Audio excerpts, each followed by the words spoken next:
Eu sou Manuel Carvalho e este é o P24. A dura realidade. Se não for gerida e rentável, a floresta portuguesa vai continuar a arder. Sabemos que há fenómenos naturais e sabemos que há circunstâncias de negligência que convergem para que possam eclodir incêndios florestais. Mas há coincidências a mais. No ano passado, depois da espiral descontrolada de fogo entre 15 e 21 de setembro, o Primeiro-Ministro tratou de acalmar o país, encontrando no incendiarismo o bode expiatório da desgraça nacional de todos os verões. Esta semana, perante o avanço das chamas em Ponta Barca, Arouca ou Nisa, a Ministra da Administração Interna optou por outra verdade incompleta. Ter mais ou menos aviões no combate em Ponta Barca, disse ela, pouca diferença faz. Certo. O fogo posto representa 84% da área ardida depois de 2017. Por mais aviões que haja a descarregar água, há incêndios ingeríveis, como vimos em 2017, em 2024 e, numa escola apesar de tudo menor, estamos a ver por estes dias. O que obriga a uma pergunta desconfortável, mas obrigatória. O drama anual dos fogos de verão é para durar e nada o consegue travar?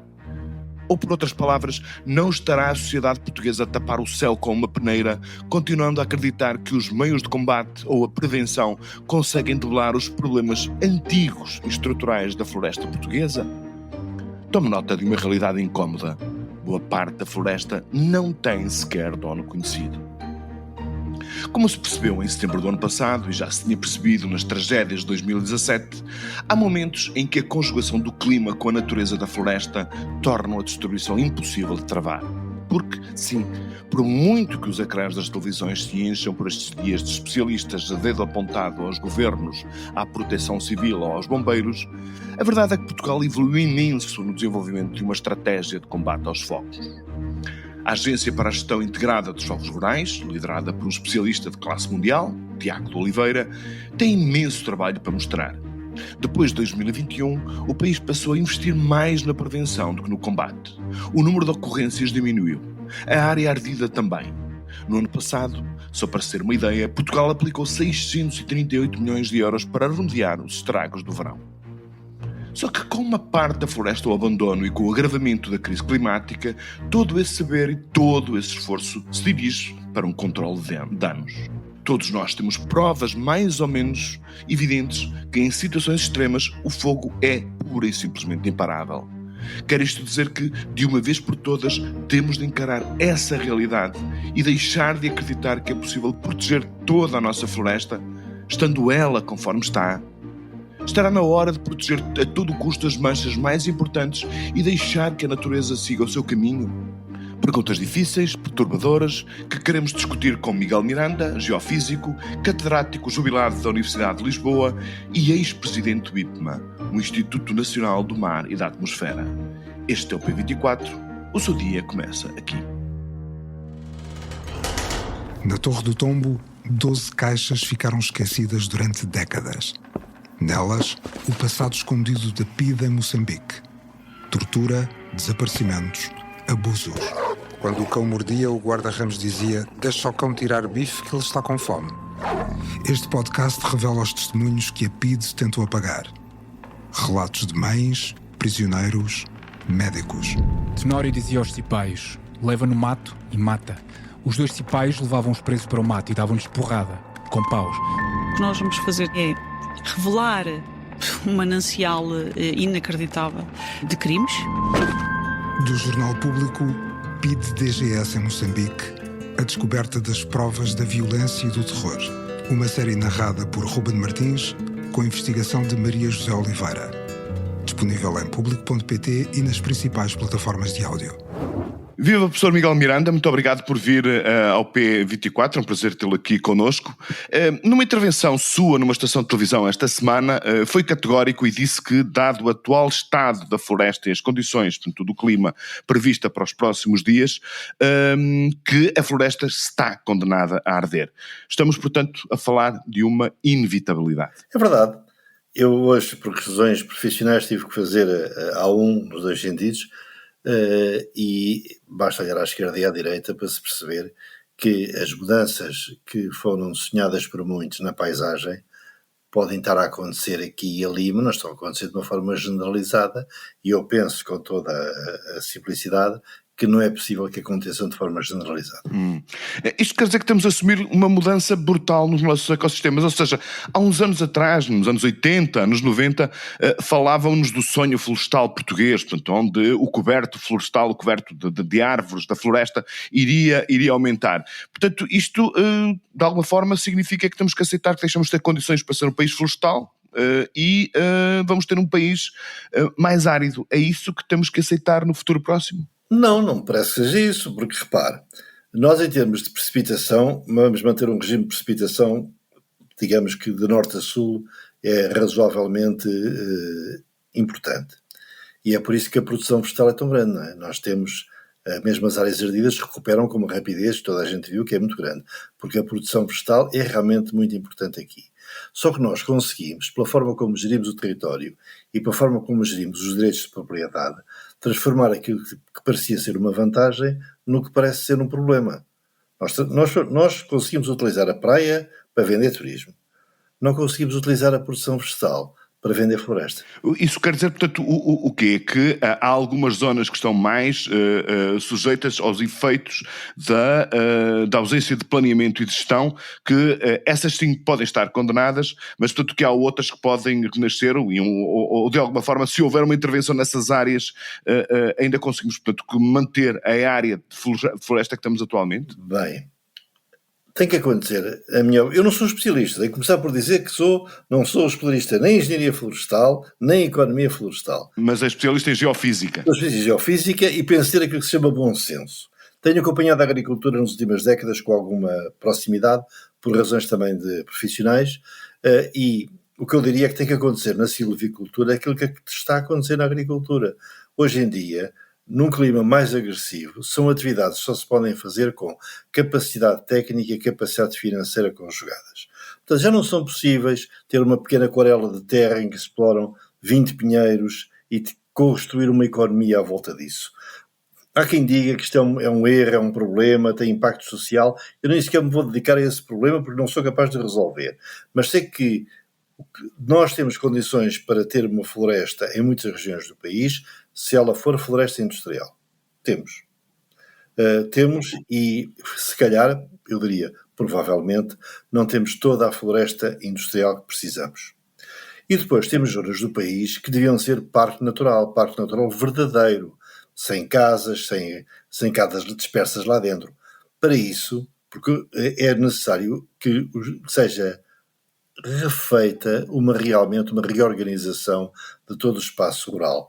Na agricultura foi feito pelo capitalismo, não é? Pelos fundos, começaram a comprar terrenos, começaram a dar a gestão desses terrenos a empresas técnicas, muitas delas de base portuguesa, felizmente, com jovens muito competitivos e muito tecnológicos, que estão a fazer um trabalho fantástico, na minha opinião, em toda a zona do Alqueva e a norte do Alqueva. E na silvicultura vai ter que acontecer o mesmo. Esta ideia que os pais podem deixar aos filhos uma terra cada vez mais pequena e que ela é gerível por pessoas que vivem na cidade e que não têm nenhum tipo de condições nem técnicas nem financeiras para fazer investimento é, na minha opinião, uma impossibilidade. É preciso que haja uma gestão industrial da floresta. E não quer dizer que tenha que ser tudo por empresas, nem quer dizer que tenha que ser tudo por grandes empresas internacionais. Não é verdade. Pode ser feita por cooperativas, pode ser feita por associações de produtores. Tem que se juntar de forma a reunir a capacidade técnica e financeira necessária para poder entrar no mercado. E depois há outro aspecto que muitas vezes se falou, mas que eu não vejo minimamente materializado, e que é quando as empresas de celulose ou da fileira do papel adquirem madeira a outros produtores, têm que os obrigar a manter as mesmas condições de gestão da floresta que eles próprios fazem nas suas próprias empresas. E só assim é que a gente tem uma fileira de alto a baixo que cumpre regras mínimas de sustentabilidade.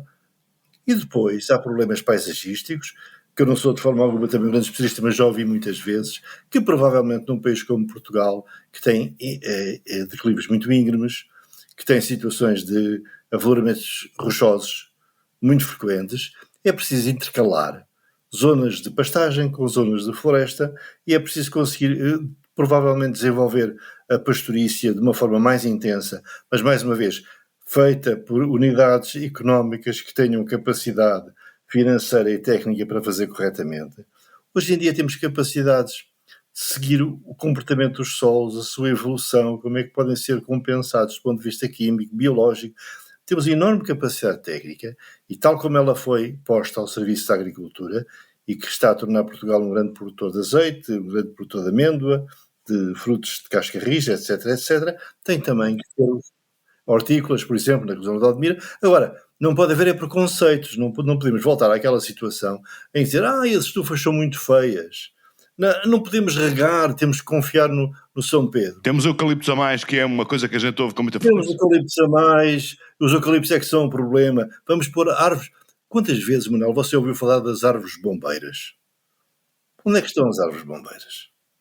Nós temos que ter atividade silvícola que seja sustentável economicamente e pensar que é possível aumentar os impostos de forma estratosférica para transferir para os produtores não é para os produtores, se fossem produtores, para os proprietários de pequeninas parcelas de floresta e de mato, transferir o dinheiro na perspectiva deles manterem limpo o território.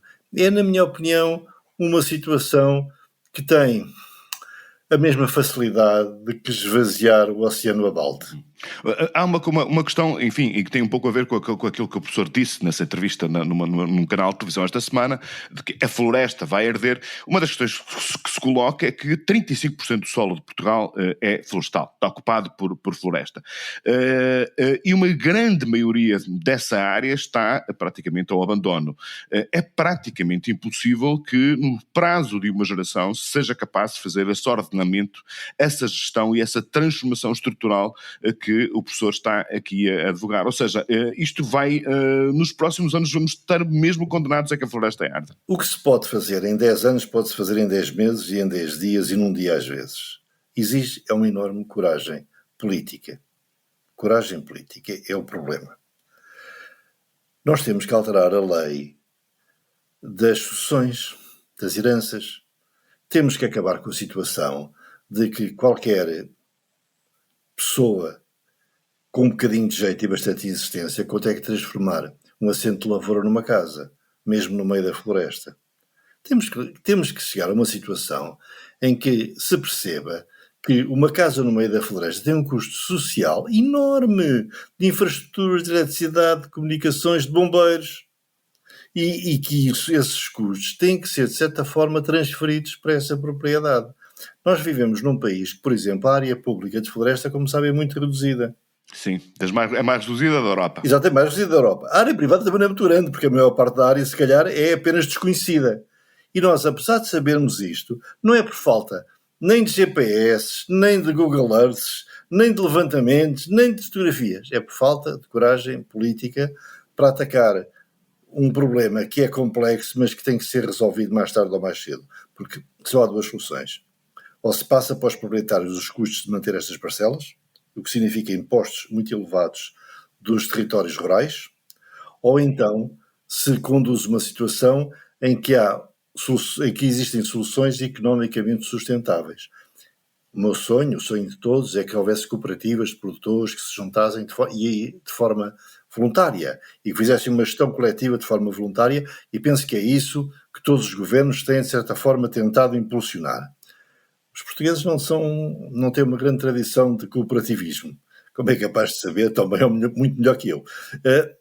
Outra alternativa é permitir que o sistema económico se expanda mais, gira mais territórios, nem que seja por aluguer, pode haver 50 modelos diferentes de o fazer, mas imaginar que é possível que o clima se torne mais ameno, esqueçam. Vamos passar dias terríveis. É provável, espero eu que aconteça, que as forças da Proteção Civil sejam capazes, com toda a rapidez, anular os pequenos focos de incêndio e deixar tudo o mais estável possível. Mas lembre-se do grande paradoxo do combate aos incêndios. É que cada vez que nós ganhamos, perdemos. porque cada vez que nós ganhamos, aumentamos a biomassa. Exatamente. Estamos a gerar, portanto, combustível para verões que possam vir a seguir. Aliás, de alguma forma, é o que muito provavelmente está a acontecer depois de termos 2 anos, com exceção de setembro do último ano, em que foi aquela tragédia em que morreram 7 pessoas. Os últimos 2 anos, e se olharmos num período mais longo, até 2017, o número de ocorrências em área ardida estiveram bastante abaixo da média dos 7 anos anteriores. Isto leva-me a colocar-lhe uma pergunta. A partir de 2021 houve aqui uma transformação bastante importante naquilo que é a alocação de recursos públicos para combater este problema. Ou seja, pela primeira vez, começou-se a gastar mais na prevenção do que propriamente no combate.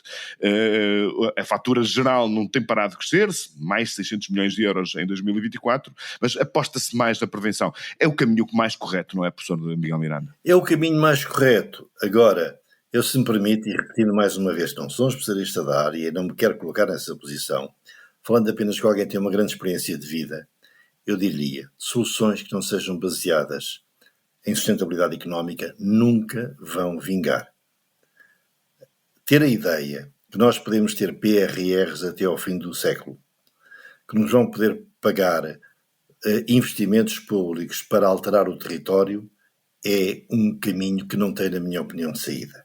Nós temos que, passa a expressão, desmamar desta dependência de investimentos comunitários e temos que ter comportamentos económicos e sociais sustentáveis verdadeiramente, económica e ambientalmente. E só uma última pergunta. É possível, portanto, que todas as áreas florestais do país sejam sustentáveis economicamente? Ou seja, que tenham esse nível de produtividade que as torne, portanto, interessantes para o investimento e para a gestão? Eu diria que não todas, e provavelmente terá que haver áreas que sejam organizadas como um parque natural, dentro do qual pode haver culturas agrícolas controladas, com certeza. Mas não acha, quando nós vemos um daqueles filmes sobre Yellowstone, ou sobre os parques naturais dos Estados Unidos, que já agora, quero repetir, foram criados inicialmente por um governo conservador, não nos faz inveja não podermos ter o mesmo? Vamos a um dos parques mais emblemáticos do país, que é a Rábida, está cheia de casas, de habitações, de estradas, não cá aquele ambiente mais, digamos, naturalizado, pristino, que deveria, digamos, encher-nos a alma daquilo que é a relação com a natureza. Muito bem. Professor Miguel Miranda, muitíssimo obrigado por ter vindo ao P24. Foi um prazer tê-lo aqui connosco. Até uma próxima. I've always said that we will recognize a Palestinian state as a contribution to a proper peace process at the moment of maximum impact for the two-state solution. Depois da França, o Reino Unido prepara-se para reconhecer a solução de 2 Estados, para tentar tapar a horrível ferida aberta no Médio Oriente.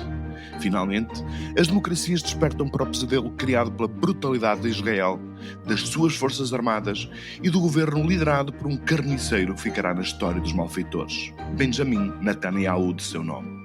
Agora, ser a favor da paz, dos 2 Estados, dos direitos humanos, das convenções que regulam a guerra, da diplomacia ou do direito humanitário internacional deixou de ser uma atitude antissemita.